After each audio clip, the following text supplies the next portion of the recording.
I think there's a lot to unpack from last night at Flagler Credit Union Stadium. It is the day after Memphis edition of the Florida Atlantic Voice, presented by Robes Law Group, personal injury lawyers, ROBES, robeslawgroup.com.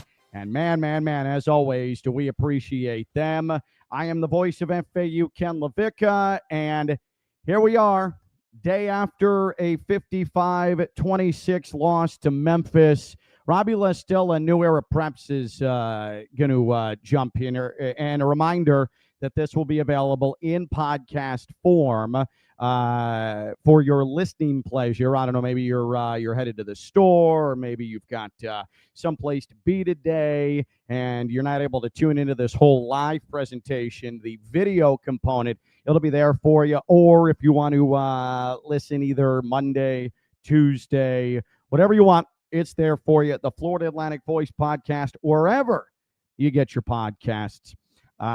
Thank you to Robes Law Group, presenting partner. All right, so here's how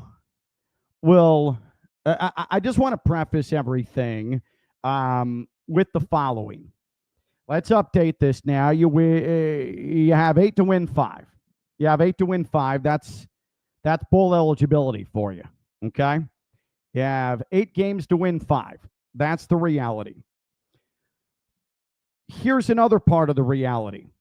Florida Atlantic last night, in all likelihood, lost to a team that is going to be the American Conference champion. There are a couple of title contenders. Tulane is in the mix. I suppose East Carolina, North Texas is off to a good start. Maybe Navy, I don't know. But Memphis, I think, is probably the favorite, probably the most complete team, though I know that Tulane fans would probably beg to differ. But there's no shame to losing to a team that has a great reality of eventually being the American Conference champion. And there's a really strong possibility that Memphis actually goes to the college football playoff as well as the group of 6 participant. All right. So, Ken's making excuses. Here's Ken trying to find the silver lining, or the golden lining. I don't know, the silver lining. Well, one, of course I am, because there's 8 games left to go still. We're just past the quarter mark of the season, but also what we saw last night is a Memphis team that's going to win a lot of games, and they're going to beat probably a double-digit number of teams here in 2025. Florida Atlantic has not been given any sort of assistance by the schedule makers. Think about it. Last year, season opener in Boca Raton, who was it? Army. They would go on to win the American Conference championship. This year, you open with Memphis. They could very well go on to win the American Conference championship. And I think them and Tulane, if you're into this sort of thing, are probably pretty even money at this point for the league title. And I'd be shocked if it wasn't those 2 that play in the conference championship game. So I think going into last night, I think we would have been happy with FAU staying competitive. I don't know. I can't speak for everybody. And by the way, jump in the chat if you're watching this live right now, YouTube or on X.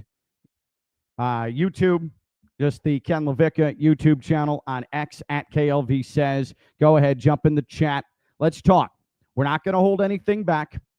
We're not going to censor anything. If I don't like it, then I'll answer it. If it's a question, I'll do my best to give you a proper response. But jump in the chat. As always here, live presentation of the Florida Atlantic Voice, okay?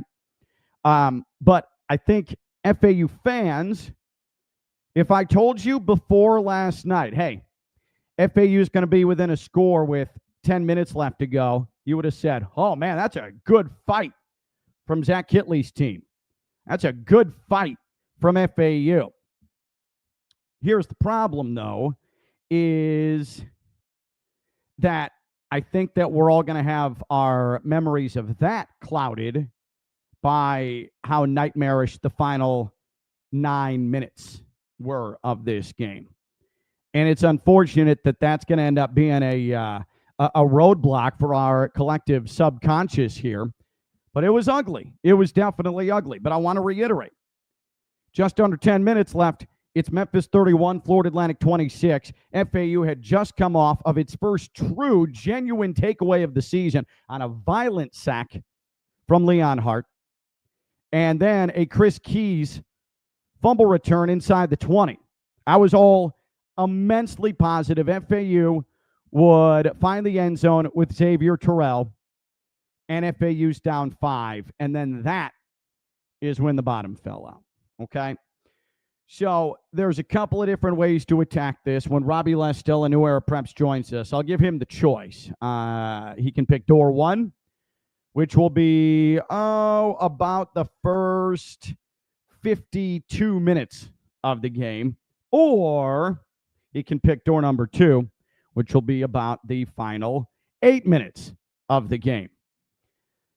Christian Prociar, man. By the way, Christian, thanks for coming out to the live Monday Night Live Florida Atlantic Voice. Again, that'll be back at Beer Garden in Boca Raton off Federal tomorrow night, Monday night, for those of you that are watching or listening to this after the fact. Monday night live. Beer Garden, Boca Raton. We give out our positional awards for the FAU matchup against Memphis. We dive more in depth into the matchup, the loss to Memphis, and then we'll look ahead to Rice on Saturday. Christian, he adds, "Good morning, Uncle Ken." Good morning, young son.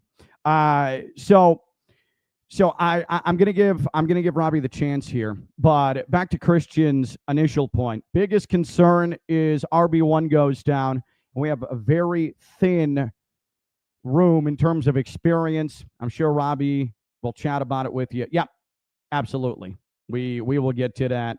And Robbie Lastella, New Era Preps, does a wonderful job. I actually I saw him last night in the men's room at Flagler Credit Union Stadium. So now I'm seeing him via screen, a little less intimate than the moment that we had together in the men's room there on the 6th floor of Flagler Credit Union Stadium.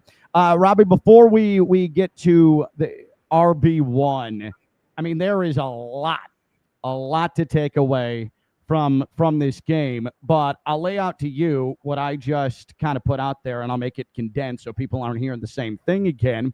But for a second straight year, there is a very, very, very high chance that Florida Atlantic, in their first conference game, took on the eventual American Conference champions. And I don't think that should be lost at all in what we're about to break down here over the next 45 minutes or so with that 55-26 loss. Like, I'm not trying to make excuses or ease the pain or frustration. FAU fans, I understand the frustration, and I understand how many of you are feeling the way you are this morning.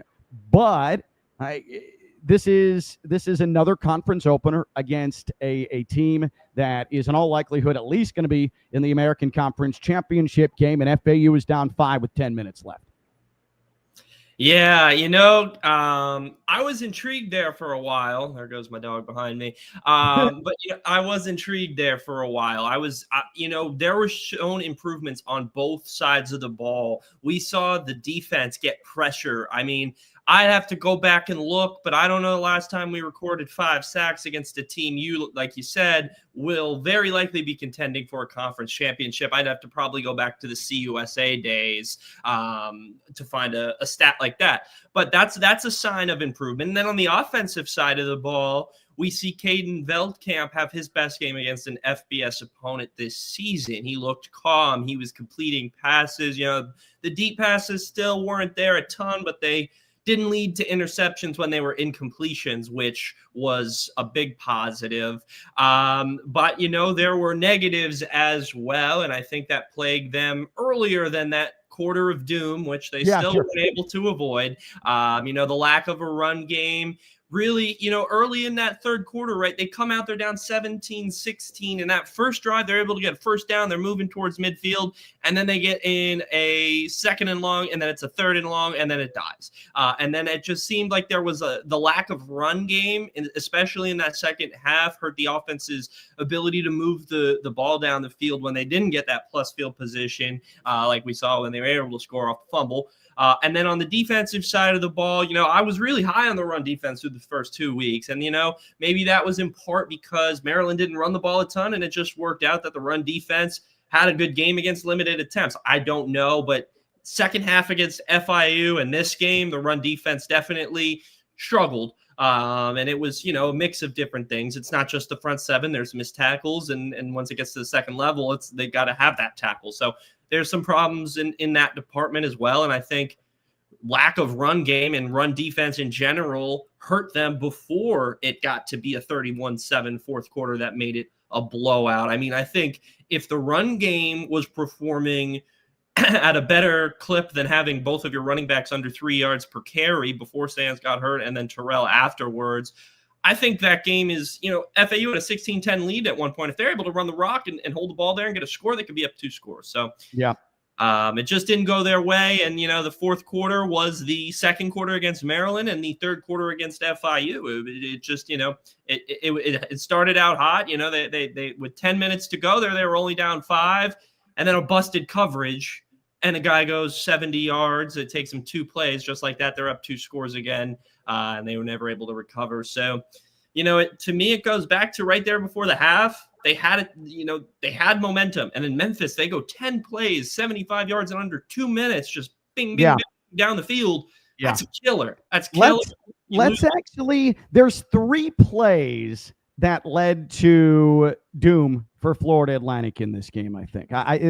There's 3 plays and 2 in particular. Actually, it's 2 plays and then that sequence you just mentioned. And for a second straight game, Florida Atlantic seems to lose grasp of momentum and even to an extent the game right at the end of the first half. Okay, so I was going to take this in 52-minute increment and a final 8-minute increment, but let's focus on those 3 instances. Okay, so like you said, Robbie, Florida Atlantic's up 16-10. Okay, and this is not me exaggerating or trying to polish a log of what. Okay, Florida Atlantic was the better team in the first half.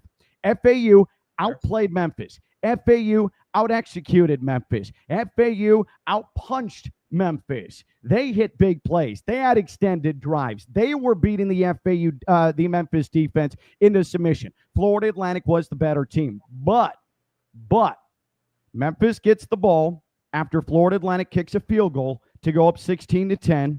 And what do? An 11-play drive with 5 rushes on that 11-play drive, including 2 big ones from Awazie, who I said it on the broadcast, I don't want to see him again. He was dominant for Memphis in this game. So Awazie ends up busting off 2 big runs back-to-back, and Memphis gets into the end zone with 20 seconds left, and they probably somehow, despite being outplayed, are leading FAU 17-16 at halftime. And FAU would ultimately fight back, but not before they gave up another score at the beginning of the third quarter and found themselves down even further. But this is the second straight game, Robbie, whether it was FIU with the Veldkamp interception at the goal line or FAU allowing a long, extended 2+ minute drive at the end of the half that featured almost 50-50 run and pass, where Memphis was able to really on the ground impose its will for the first time, and then that would continue in the second half. Zach Kittley's talked about the third quarter coming out of the locker room hasn't been good enough, but there's also another hot spot now, and that's the end of the second quarter where FAU is going to the locker room not feeling great about itself after playing a superior first half.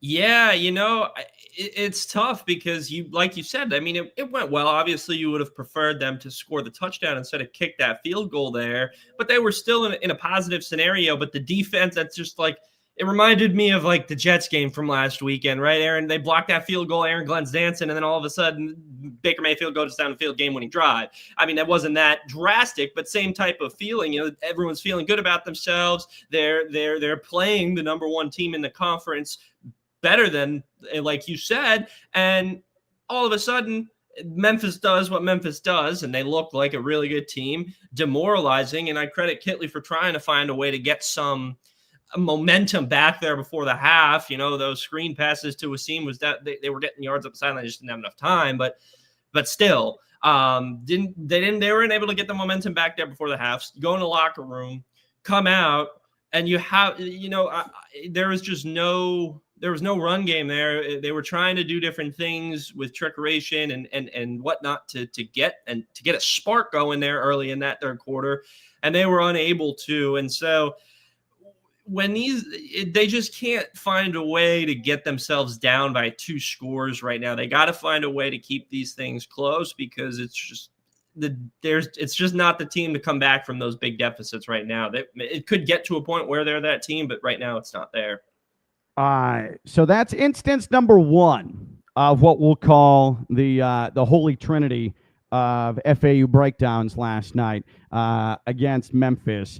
And I forgot to give the preface. Anything that is said on the Florida Atlantic Voice podcast is nothing that I didn't already say on the official Florida Atlantic broadcast previously, or won't be eventually addressed with Zach Kitley on the Florida Atlantic Coaches Show. There you go, because I know some of you are saying, oh my God, Ken's such an FAU turncoat. No, it's okay to point out what we see with our very own eyes, as long as we're not throwing shade and being disrespectful. That's what we do here on the Florida Atlantic Voice. Let me just say, I do think Kitley he's not sitting here in these press conferences saying, we played hard, yada, yada. He's not taking more. Totally accountable. Like, he's totally realistic with this stuff. He says the run defense has to be better. The run game has to be better. When Caden was struggling, he was saying, he underthrew a ball. He threw in. He's not afraid to say things and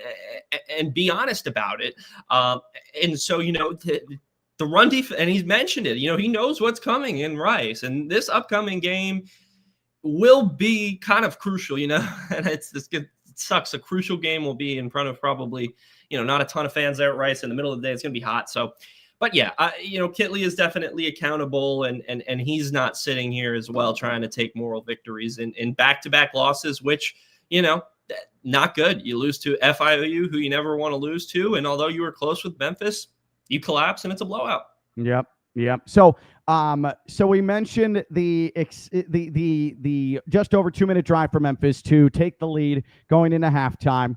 That lets the air out a little bit, but you're still in good shape. You're within 1 of a team that just beat an SEC side a week ago. All right, not bad. You'll absolutely still take that. But then, as Darkass33 points out in the chat, essentially, we're either going to win or lose games midway through the game. You either convert on 4th downs or you're cooked. Remember when we pinned Memphis deep and then gave up a 90-yard touchdown? This is instance number 2.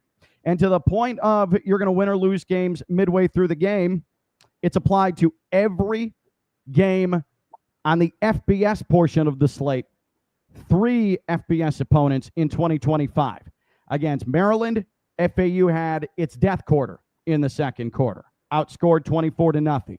Against FIU, Florida Atlantic wins the second quarter, but throws an interception that would have put them up 2 scores, basically at the buzzer and a yard deep in the FIU end zone, and goes up and goes into the locker room only up 4. And then last night, you're up 16-10. And you allow that drive going into the locker room, trail by 1, but then coming out of the locker room in a third quarter where FAU on the season had already been outscored 34-0. Florida Atlantic gets the ball first, and they have to end up punting. Florida Atlantic was behind the sticks. Alex at Cabbage on what was already 3rd and 11 following Xavier Terrell 1 yard loss on the ground at Cabbage with a false start penalty. And then FAU gets a single yard on 3rd and 16. That sets up 4th and 15 at midfield. Logan Lupo comes out. And one of the rare times this year that Florida Atlantic actually flips the field and gives the defense a whole lot of room to be able to operate. That's been the major bugaboo this year, is the FAU offense has left Florida Atlantic's defense defending half a field or less. And Memphis, after a great defensive play by Jay-Sean Platt on special teams, pins Memphis at the half-yard line, okay? So the defense gets out onto the field. DeWosier, 1 yard run. 2nd down and 9. Memphis at its own 2. Then a throw to Jamari Hawkins, an 8 yard gain. That sets up a critical 3rd down and 1 in a 1-point game early on in the 3rd quarter. And what happens? DeWosier untouched right between the tackles through the 2nd level because defenders had loaded up the line, and he foot races FAU 90 yards to the end zone. Now, as we'll get to, I know FAU kept swinging, kept throwing punches. They could have wilted, absolutely. But that, like, Robbie, that cannot, like, in any way, shape, or form, that cannot happen. It's one thing to give up a 1st down. They have a new set of downs, and they're at their, 15-yard line. But a 90-yard touchdown on the opening possession of the second half for Memphis, I mean, that's killer. That is absolutely killer right there, and that's a gigantic defensive breakdown.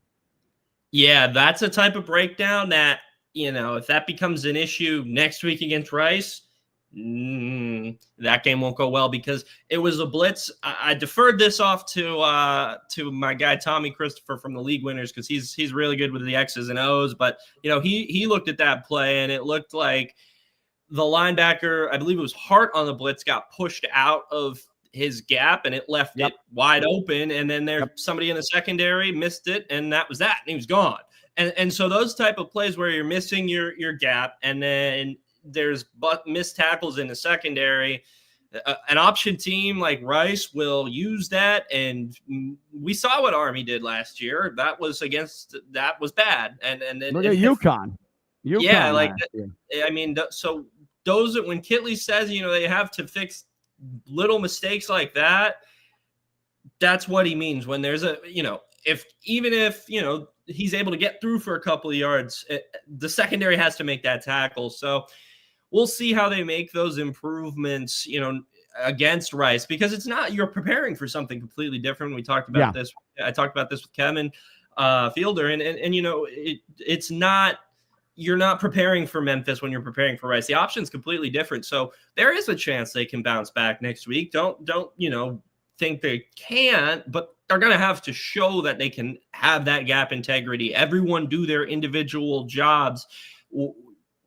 Everyone has a role on the field. Sometimes you're just setting the edge there, and the run may be inside, and you don't do anything that play. But if you don't do your job when you're setting the edge there, and then they bounce it outside, and all of a sudden it's an 80-yard touchdown run. So those type of plays against Rice will matter, and it's the same type of thing they were able to do after FAU was able to make it 31-26 with the touchdown there early in the 4th quarter. They come out 3-play bomb touchdown to the Wondrous guy Braham. So that's just killer. You had a busted coverage, and then you had a busted blitz, which led to a 90-yard touchdown run. Two mistakes. Though no, obviously you're not doing that on purpose, but at the end of the day, those cost you 14 points and huge momentum swing. So they got to find a way to get rid of those mistakes that cost you 90-yard and 70-yard touchdowns. Christian says, good morning, Robbie. Not as good of a morning as I wish to Ken, but good nonetheless. So at least you got something there. I know. What a guy. What a nice guy. Go Owls. Valid point regarding Memphis and Tulane. And again, My point was Memphis and Tulane, those are the two teams that I think right now are the favorites in the American Conference. FAU last 2 years now has started conference play against Army. They won the American Conference last year. Memphis, this is your conference opener this season. They have a phenomenal chance, I'd say above 50% chance to win the American Conference title here in 2025. It would be nice to have this FAU program in the conversation sometime this decade. Adds Go Owls. And, well, I agree. I don't know how else to put that, except that, yes, I completely agree with you, Go Owls. Thanks for jumping in the chat, and continue to get yourself in the chat here on the Florida Atlantic Voice. Now, before we get to instance number 3, so Florida Atlantic at this juncture has been outscored 41-0 in the third quarter this season, okay? But FAU would eventually be able to get deep into Memphis territory. And the big play on this was, and we've been waiting for it, a deep ball, Caden Veltkamp to Easton Messer, 50 yards. There were a couple of unreal throws that Caden Veltkamp made last night. And he was able to pick out Jay Sean Platt. He was able to pick out Easton Messer. And he was putting a lot more air under his deep balls than he has throughout the course of the season. And we talked about last week, Robbie, or 2 weeks ago against FIU, Zach Kitley pointed out that deep ball that Veltkamp was able to connect with Henry on near the end of the first half. If he put more air under it, Zach Kitley flat out said it should have been a walk-in touchdown, but Dom Henry had to dive for it. And instead of a touchdown, you're inside the red zone. That's good, but it should have been Dom Henry just sauntering across the goal line. That got rectified. Veltkamp, extremely catchable deep balls, and that throw in particular was between 3 defenders that was caught at the 25, and Messer able to tumble inside the 20. That's as good as it gets right there. There are not many quarterbacks in all of college football that are going to throw it better, especially that one in particular, than what Caden Veltkamp did right there. FAU gets a 29-yard chip shot from Garrison Smith, and at that point, you say to yourself, all right, down 5. You're in pretty good shape here, okay? So then it heads to the fourth quarter after Memphis takes over with 4:29 left to go in the third. Memphis does get all the way to the Florida Atlantic 23-yard line, and then it's time to go to quarter number 4. It's 3rd and 7. Florida Atlantic, if you keep Memphis to 3, if you keep Memphis to 3, you're still within a score, Robbie.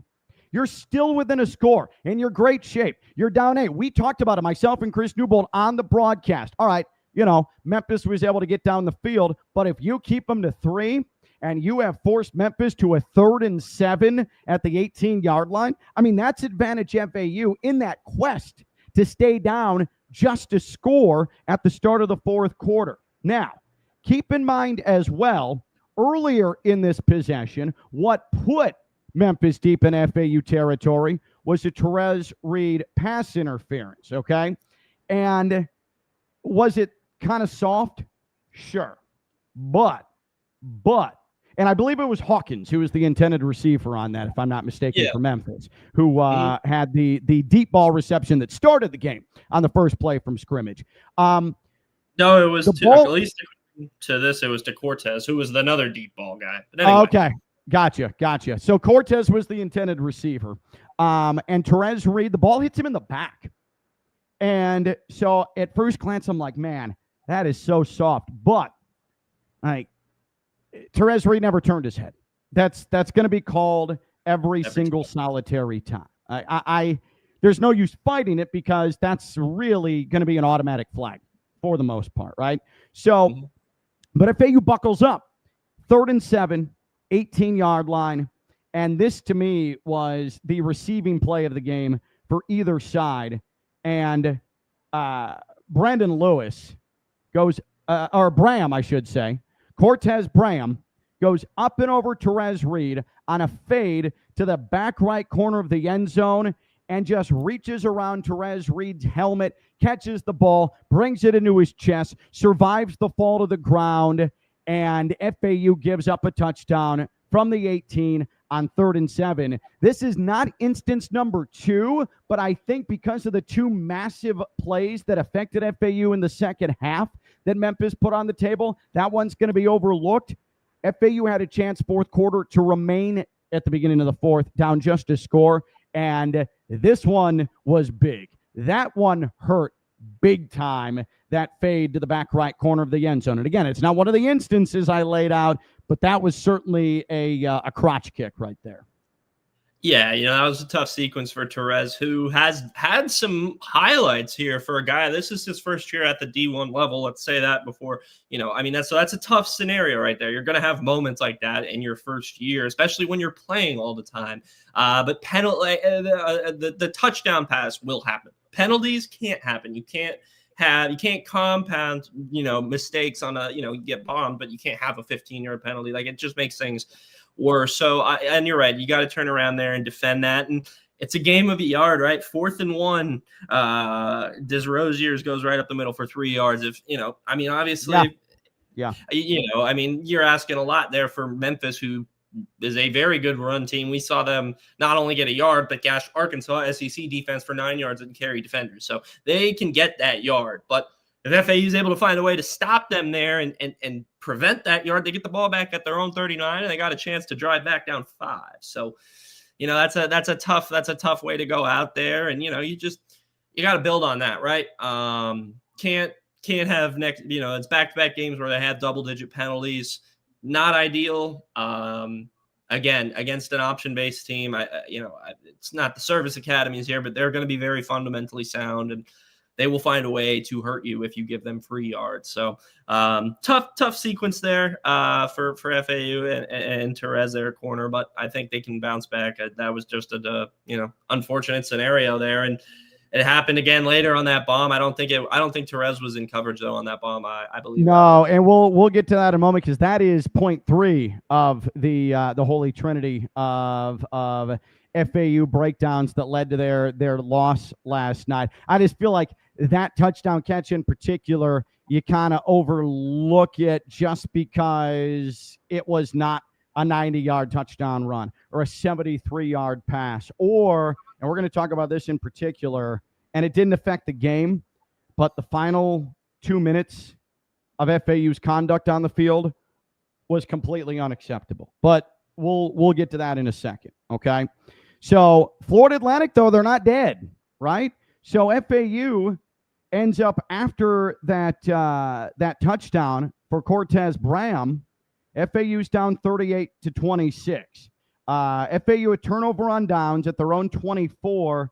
On 4th down and 7. So I don't know.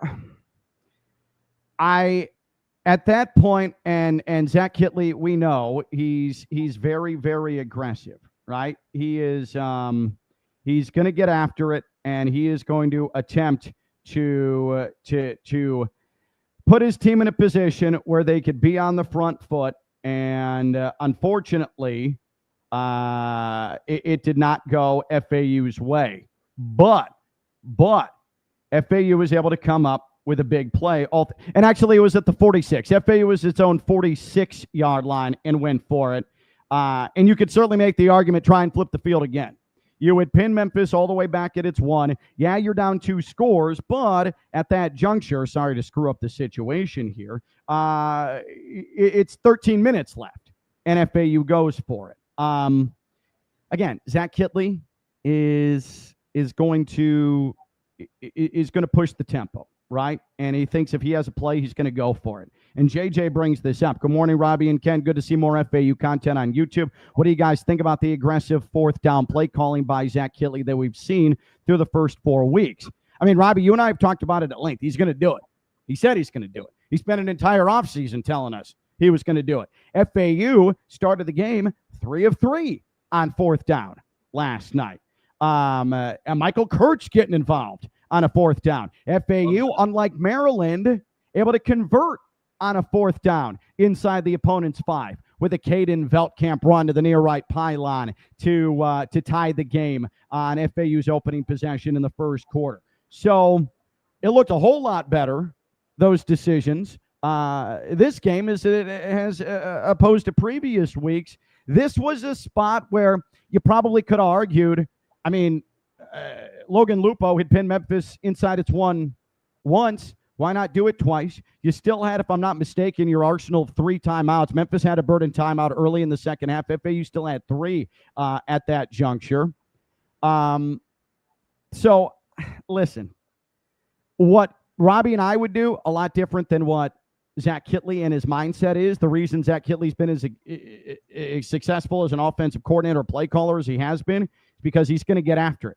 And he's going to try and extend drives. And I think probably in that spot, he thought that, 12 points here just based on the way the game was going, and I felt the same thing. It felt a little bit more like 21 points than just 12. You had hung around. Memphis had really started to bow up defensively. You don't know how many opportunities you have left in this game with about 13 minutes left. So try and extend the possession. It didn't work out. As far as what we've seen through the first 4 weeks from Zach Kittley, there's been a lot of 4th and shorts that haven't been converted. And I do feel like, Robbie, that sometimes is a lot more execution, not getting it on 4th and short, than it is wrong play call or wrong decision to go for it on 4th down, right? FAU, Kittley wants to have the football, but he also needs his guys to execute 4th and 1, 4th and 2. This was a 4th and 7, if I'm not mistaken. No, it's 4th and 9. Oh, yeah, 4th and 9, and FAU went for it. You're right. So, that's a link. I know there's multiple schools of thought, but I can't sit here and say, oh, Zach Kittley should have done something different, because I know who Zach Kittley is, and he's the guy who's going to go for it and try and extend. Again, I don't know if you had that feel, but I had that feel that you probably need to keep the ball as long as you can here, because you don't know when you're going to get the ball back, especially you've already been hit by a 90-yard touchdown with Memphis deep in its own territory. Yeah, I'm a fan of going for it there. I'm sure, Kittley's probably got different analytics than a lot of different people. His school of thought is different. 4th and 9, in a lot of coaches' analytic departments, that's probably a punt, especially when you're not past midfield. But there, especially in that game, with how Memphis was running the ball, if you punt the ball there, even if they don't get it, they can chew a lot of time off the clock, and it becomes a time game at that point. And that's been their mentality the whole year, is spot the ball, right? And for better or for worse. And when it's like that, you need your defense to make plays, and that's exactly what they did. I didn't see the play because we were discussing with Katrina what players we might need for media. At that exact moment the fumble occurred, we all look up and we're like, oh, nice. That just changes all the players we need, but we ended up needing Leo anyway. But anyway, that's good. When they're able to spot the ball and make a play where they're fumbling, where they're able to force a fumble, that's what when they say spot the ball, that's what they mean. Whether it's, a play as drastic as that, is forcing a fumble and really changing things, or getting a tackle in the backfield, getting a sack, getting a PBU, like making different plays there when you're not in a good scenario defensively, that's what you need. And so I'm a fan of them going for that there. There wasn't really any 4th down decisions in that game that I had really any concerns with, especially because once you get into the 4th quarter there, defense was struggling that game. I mean, whether, no way to fuck it up. The offense was the better performing side of the football, and you wanted to give them a chance there. And credit to the defense for bouncing back and making that play there and giving them a shot. Although, as we'll talk about, it went downhill from there. Couple of different things on this. And I don't know this for a fact, but based on observations Chris Newbold and I had from the broadcast booth, on that 4th and 9, it certainly seemed like Caden Veldkamp, and I think rightfully so, thought that Memphis jumped offside. So I think he thought he had a free play. So he throws it up for Dom Henry, and I cannot believe that there wasn't a flag thrown by the back judge. Dom Henry, was having the neck portion of his jersey pulled and held down onto as the ball is at its apex in the air. At the least, it's defensive holding, and probably most accurately, it should be a pass interference. And I don't want to sound like I'm whining and complaining like a broadcast version of Hugh Freeze here, but I mean, that's a blown missed call right there. FAU should have had, if Therese Reed was called for that pass interference, in the third quarter, then Dom Henry should have damn sure earned a pass interference or at least a defensive holding on that play. But I digress. So, as Robbie was alluding to, Florida Atlantic gets back on defense, and this is the best play of the year on defense for Florida Atlantic. Leon Hart comes around the left edge, absolutely destroys Memphis's left tackle, and ends up hitting Brendan Lewis blindside, who, don't forget, he had already been knocked out of the game for a series with a shoulder injury earlier in this game, but Leon Hart just absolutely cracks him from behind. The ball pops loose. Chris Keys comes up, very acrobatic of him as well. I'm usually not a big fan of the attempted It was Kamari. scoop. It was Kamari. It was Kamari? Gotcha. Yep. No, they brought him in immediately. He was very excited. Yeah. So Kamari Johnson grabs the football, and he ends up returning it all the way to the 20-yard line. And FAU is in business. And it seemed like this game was about over, and all of a sudden that happens, and FAU ends up to cash in. And before you know it, with just over 10 minutes left to go, on a Xavier Terrell 1-yard touchdown run, FAU is back within 5. I mean, this is the first time this year, truly, other than with a special teams play, Florida Atlantic has been able to hit a hook to the jaw of the opponent and drag themselves back into a football game with a very real chance to win it. I mean, at this point, there's still a ton of time left, Robbie. There's over 10 minutes left, and FAU is within 5 of mighty Memphis. You could not have put yourself if I told you, hey, you're going to be within 5, 10 minutes left against Memphis, American Conference opener, we all would have been falling over ourselves for something like that and cracking open champagne. You're in a great spot now, and you've got all 3 timeouts. Yeah. Credit to Kamari. Now, he was very happy. I believe he described it as finding an Easter egg on Easter Sunday, something like that in post game. That's why I was so. But yes, he's been making some plays. Leon has been making some plays as well. Linebacker Stolsky's been making some plays too with that big club.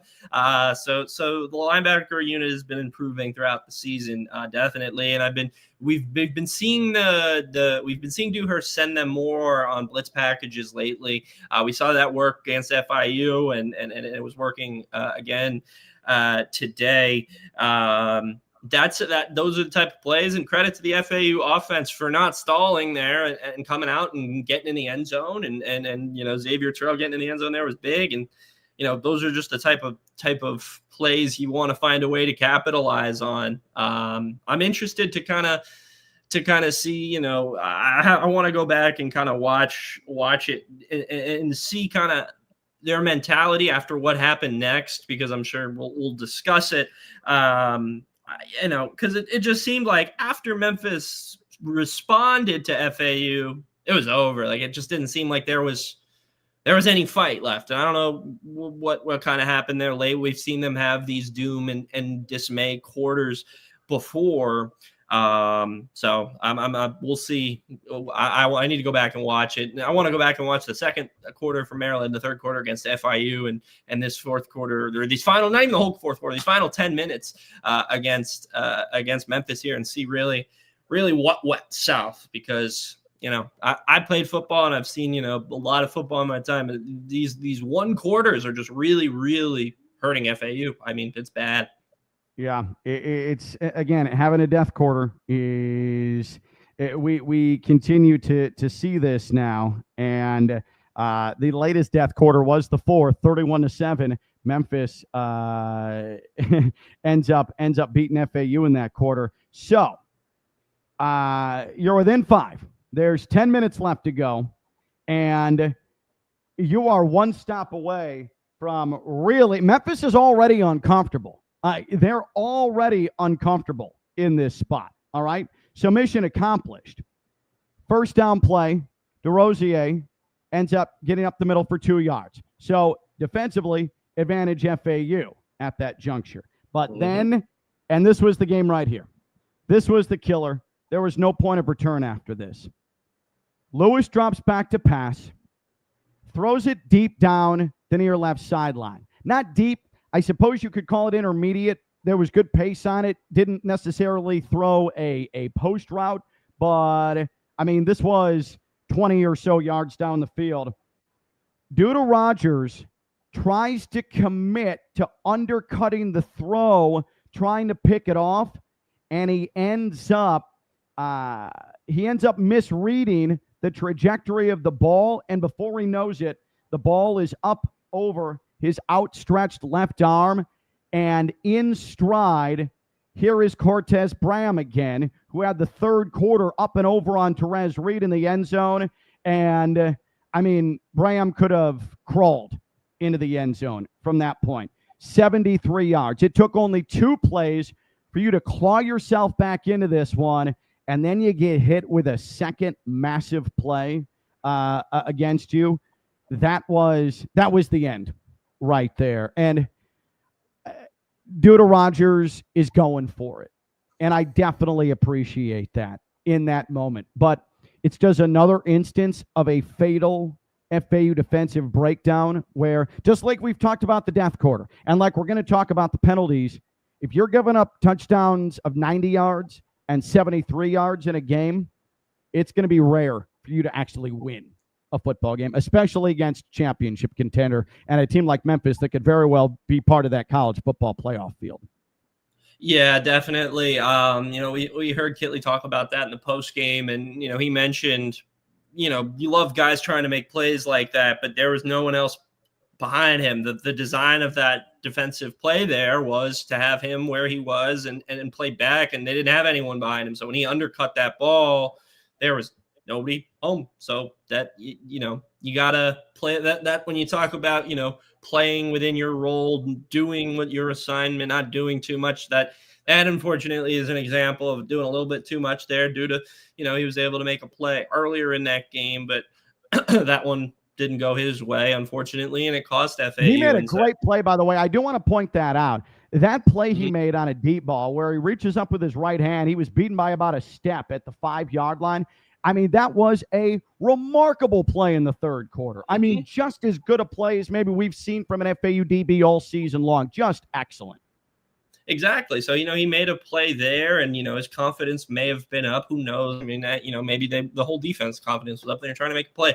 But those are the scenarios where you got to play within your role. It may not be, pretty. You may have to make the tackle there and eat the yards and live to see the next down. But you live and you learn, and hopefully they can learn, because you got to learn from these mistakes that you made in this game, because you can't make these kind of mistakes against Rice. Last year, absolutely, you could have made these mistakes. You could have made mistakes against Rice and won that game. But this is a different Rice team with an offense that will dominate the time of possession. So, gotta find a way to get rid of these mistakes. Let's head back to the chat here. Aaron, offensively, we played well enough to win.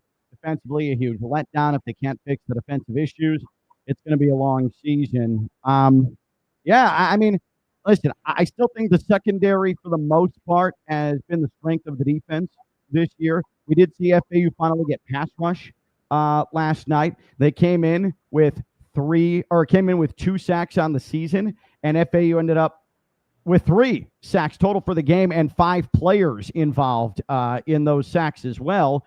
So you'll take that. If you're getting 3 sacks a game, that's good. You're in good shape. You're going to get the job done, and you're going to put yourself in a position to win. But there's a lot of dynamic offensive players. That receiving group, by the way, for Memphis, there aren't many better at the group of 6 level than that. I mean, there were some phenomenal hands catches in traffic that were just, karate chops to the throat in terms of momentum, especially on third downs where you feel like you're about to come up with a stop. You have a DB in good coverage, and there were some difficult catches that the Memphis receivers made last night. So I do want to point that out. So the defense, has the defense been leaky, especially on the ground the last 2 weeks? Yeah, but the defense has not been an abject meltdown mode. It's just they got hit for some big plays last night, and it spoiled some of the good that they ended up doing. I am, especially going up against a triple option offense like Rice, and Zach Kittley pointing this out in the post game. You got to cinch it up, and this is going to be tricky because you have this is part of the American. You'll go from pro style to air raid to triple option, wishbone, all that stuff, and that's the task against Rice. And FAU has allowed back-to-back 170-plus yard running backs. It was FIU, Kajan Owens, and then it was last night with DeWosier, who went up over 200 yards. If that happens against Rice, it's going to be tough. It's going to be really, really tough to win. So we've gone through our holy trinity of instances that lost FAU the game last night. The first instance was the touchdown drive right before half for Memphis that gave them the 1-point lead going into halftime. FAU on a 3rd and 1 with Memphis at its own 10, hitting a 90-yard touchdown run by DeWosier. And then just 2 plays after Florida Atlantic, following a phenomenal defensive play, violent hit on Brendan Lewis, recovery for Kamari Johnson, FAU in the end zone. There's the 73-yard touchdown for Memphis. Those are the plays that lost the game for FAU. I don't think there's a ton to focus on after that as the lead grew. Spedick hits a field goal, 41-26. FAU an inconsequential turnover on downs of their 48 because the game was pretty much over at this point. Then we start to see the discipline unravel. Okay? This was not why FAU lost, but it speaks to a bigger point of what we have focused on a multitude of times this year. And Robbie, when you came out to Beer Garden for Monday Night Live last week, you heard me talking about it at length. Florida Atlantic against FBS opponents came into this game against Memphis with 15 penalties, 10 of them personal fouls or pass interference spot fouls. Okay? That is not sustainable. We've already seen a personal foul, 15-yarder tacked on to Terez Reed in the 3rd quarter. And this is where things got really, really messy. Memphis on a 1st down and 10 after taking over on downs. And again, this did not affect the game. Okay, the game was already over.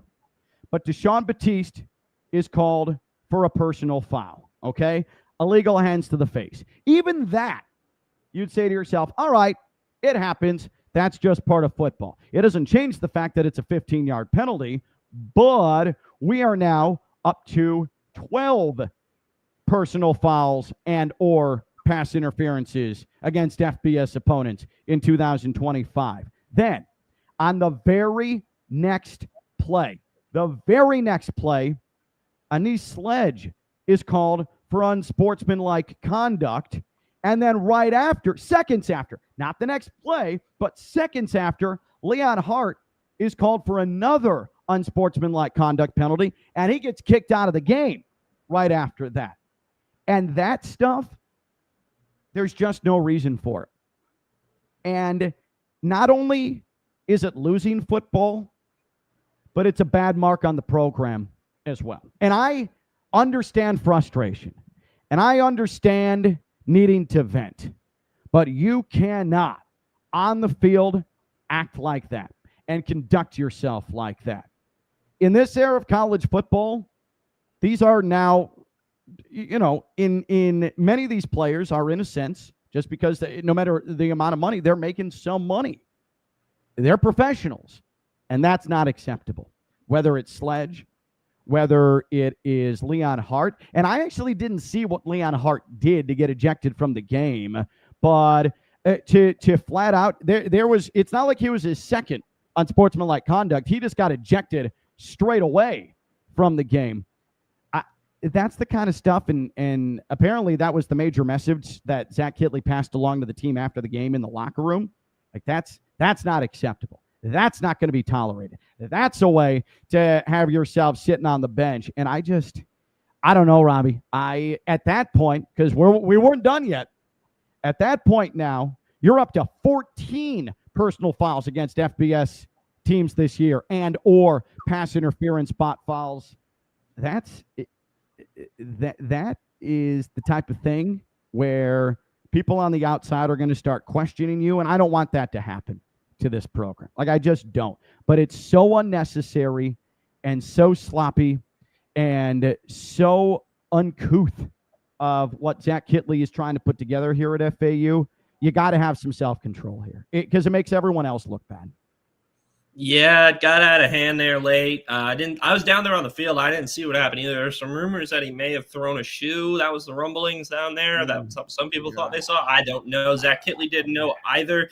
I asked him about it in the post game. Said he didn't see it either. Ref didn't communicate with him what he did. He just pointed at Leon. I saw that. I saw him point at Leon and eject him like it was a baseball game. That was that. And you know what I am now concerned about, though, is I have to brush up on my American Conference rules because he may be suspended. The first half of the Rice game. Like that crossed my mind too.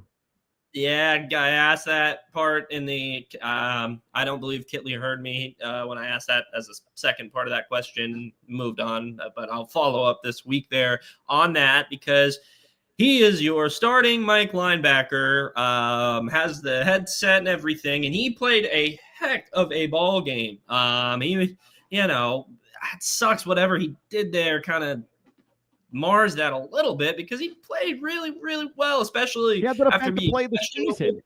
He had the defense to play the season earlier in the fourth quarter. And he came into the game questionable, was injured last week, bounced back quickly, and then then that happens. And he mentioned we weren't done. There was another penalty there on the next drive for Memphis after the FAU fumble on the kickoff. It was just like a calamity of disasters in the fourth quarter. I don't know. When I made my move from the press box to the field at about the 6-minute mark, I don't know. I might have entered like a bad portal or something, and it just went downhill. An alternate universe. Now, so I'm just looking right now. Per NCAA rules, this is not just isolated to the American Conference.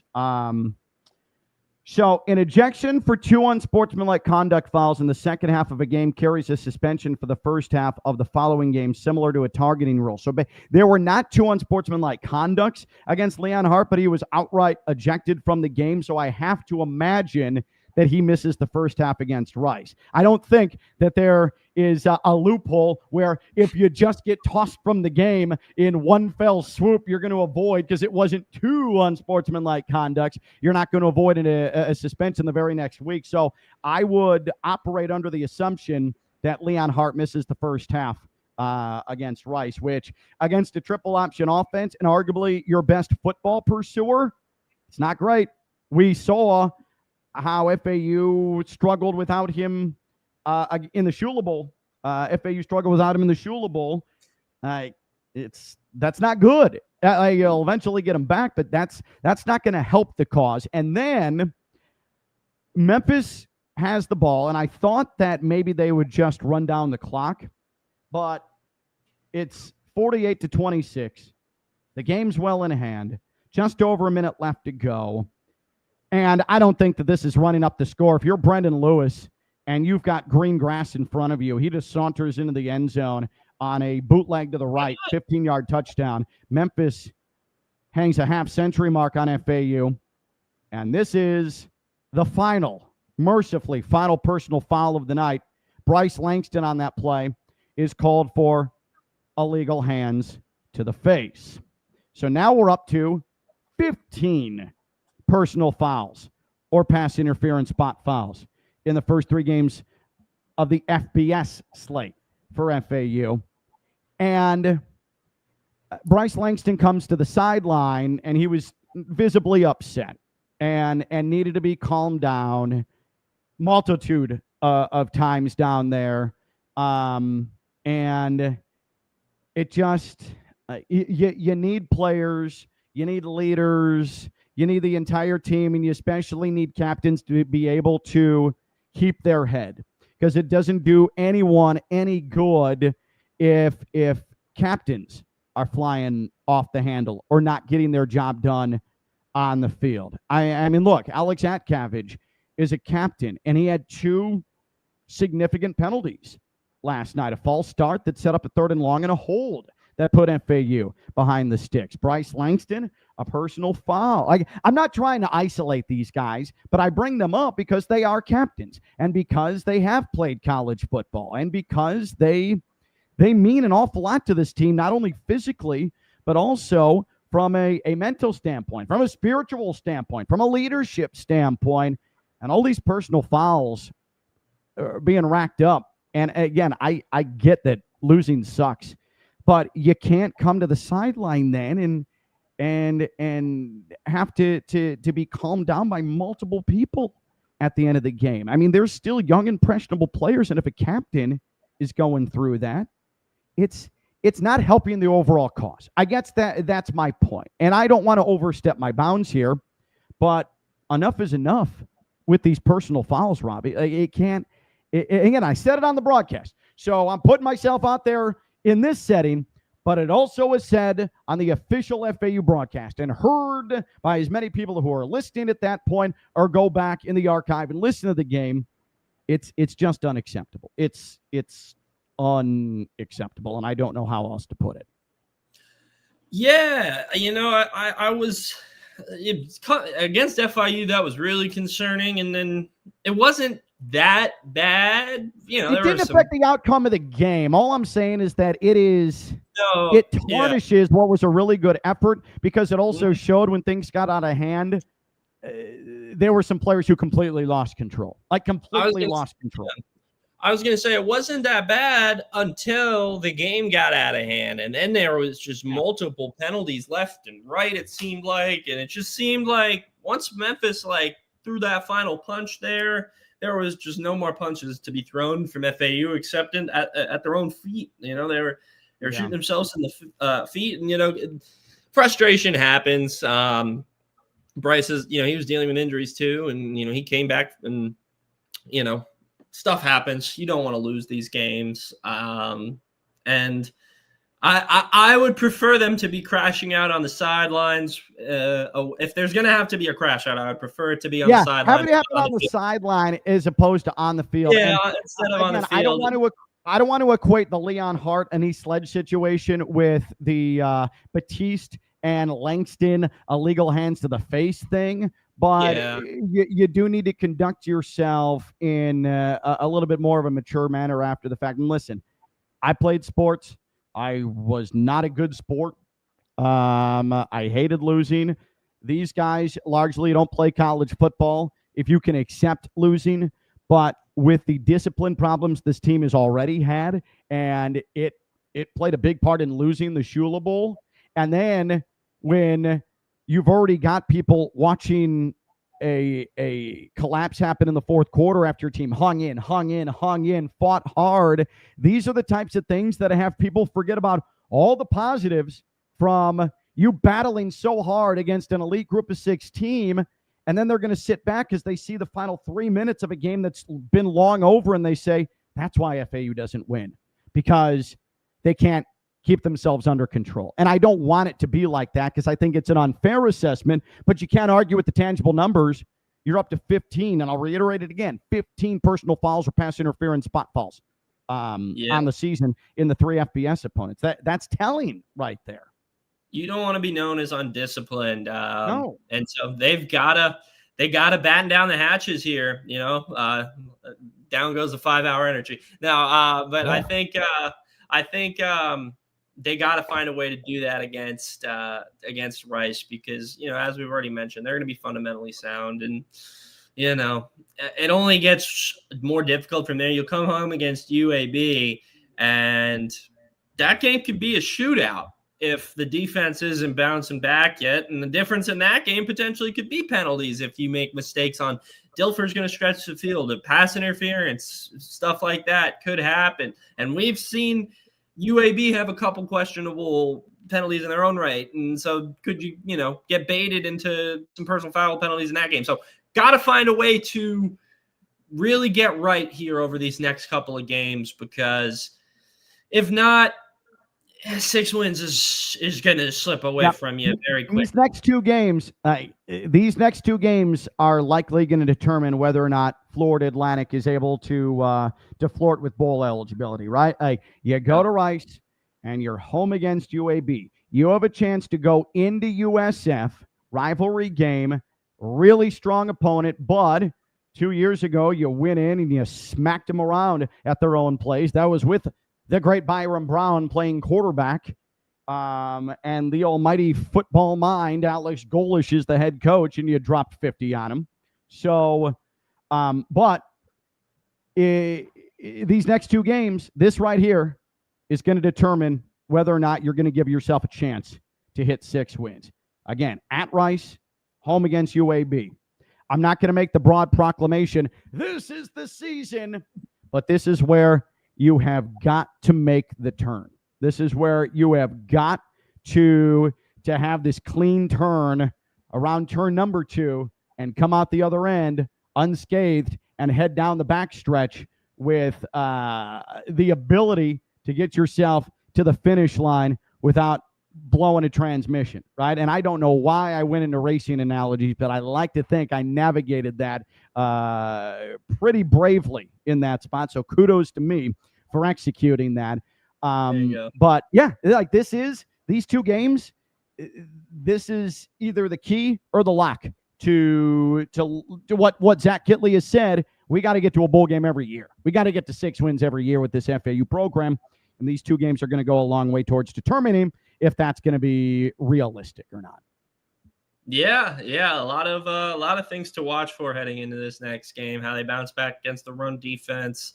How does the run game look potentially without Jamari Sands if he? Yeah, let's get to that real quick. Let's get to that real quick because Christian did bring that up, and I apologize for not. I read it, but we didn't address it.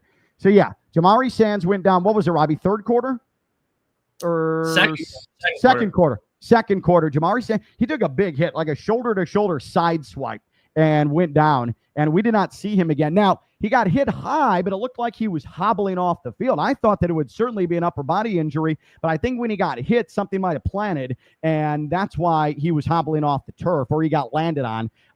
So we didn't see him again. Xavier Terrell, I thought ran pretty well, though, all things considered, in a relief role. I mean, for the game, Xavier Terrell ends up finishing 11 carries, 22 yards, but at the time he started getting bulk carries. I mean, Memphis is loading up the line. Is he gonna run for 7-8 yards a carry? No, I don't think so. Is he serviceable if you give him 15, 16, 17 carries? I think so. And he's also a major threat out of the backfield. So that's where his value really comes into play. Because he had 2 catches, 6 yards, but he's coming off of the 7 reception performance against FIU. You need to track him if you're the defense coming out of the backfield.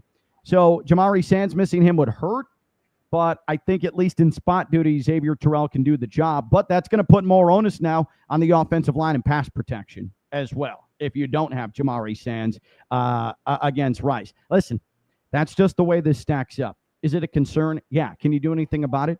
No. So it might have to highlight the passing game even more. And if that's the case, the offensive line needs to come to play. Yeah, this was my one position going into the season where I was like, I'm not mad at the talent, but do we have enough players in here? Because if Sands is out, it's now Terrell, Caden Shield-Dutton. Yep. And Ethan Irvin, and then behind him, Josh Harriet. And that is it. Yeah. That is there. I don't even think there's a walk-on. I'd have to scour the roster, but I don't even think there's a walk-on back after that. So I don't even know if I want them to run Terrell 17 times if Sands is out. I'd rather, let's get a mix in. Let's see what Ethan Irvin can do, because if Terrell goes down, then it really gets really, really scary. At that point, you have to consider potentially a wide receiver making a move to the back until somebody can get back healthy. So I'm very interested to see what exactly the injury is. We, probably won't know that until the injury report comes out, but Kitley will give us a heads up on whatever, if he's injured, or if he's coming back. He'll give us a general feel on Tuesday during his weekly press conference. But I'm interested to kind of see if Ethan Irvin gets some run this week to kind of make sure both Terrell and Caden Shield Dutton stay rested and healthy. Real quick, just to recap before we wrap it up here. Caden Veldkamp, 31 of 50, 318 yards, had a rushing touchdown. This was far and away his most consistent game of the season. I mean, I thought Caden Veldkamp played winning football over and over and over again in this game. If that's the Caden Veldkamp that we get the rest of the season, then FAU could absolutely at least swing for 6 wins. That's good enough from Caden Veldkamp, what he did last night. The receivers continue to show that they're only getting better. That receiver room is pretty deep. Easton Messer with his 9 catches for 131. He was able to convert on a deep ball. Jay-Sean Platt has become extremely dependable. Both of them had critical drops last night, but I'm not going to sit there and rag on them when they were so integral to the passing game. Platt, 9 catches, went up over 101. And it's not just him trying to run post routes or get down the sideline. He's running over the middle. He's running good, crisp routes. He has come a long way, has Jay-Sean Platt, and it's really exciting to see. Assad Wasim had 4 for 40. Michael Kirch in the first half, from a tight end perspective, he hasn't really given FAU much this year in the passing game. He had 2 big receptions, including one on 4th down on a nifty little sidearm throw from Caden Veldkamp, where he was able to swing it to Michael Kirch, made a good play, easily got the first down. So, man, there are things to build off of, but the big play give-ups from the defense and the penalties are just overwhelming this team right now.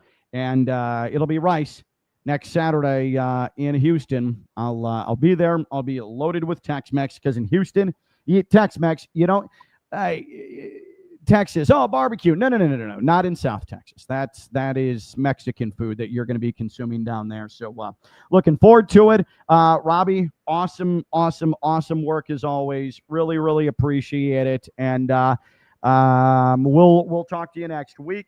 I'll be we're going to get in really, really early in the morning, I think, from Houston. So I'll be bleary-eyed and delirious. You might have to carry me to the finish line on our day after against Rice, but we'll get it done. And a reminder, Monday Night Live, for those of you that are watching this now or listening sometime, either today, Sunday, the 28th, or tomorrow early, Monday Night Live, 6 o'clock, Beer Garden and Boca Raton off Federal. We're going to give away our post-Memphis positional awards. We're going to take some deep dives into the numbers, and we're also going to preview the matchup against Rice next weekend. Want to thank everybody for watching. Awesome numbers again on the live show on X or Twitter and on YouTube. Really appreciate you guys, and we love bringing this to you. Wish it was under better circumstances with the record, but again, these next 2 weeks, as Robbie and I pointed out, this will be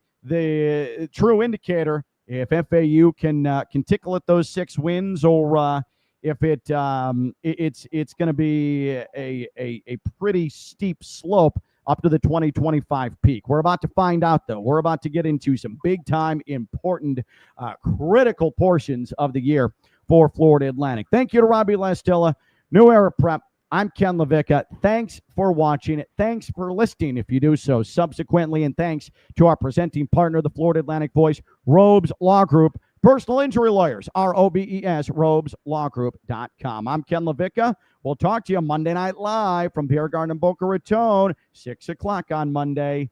Bye-bye.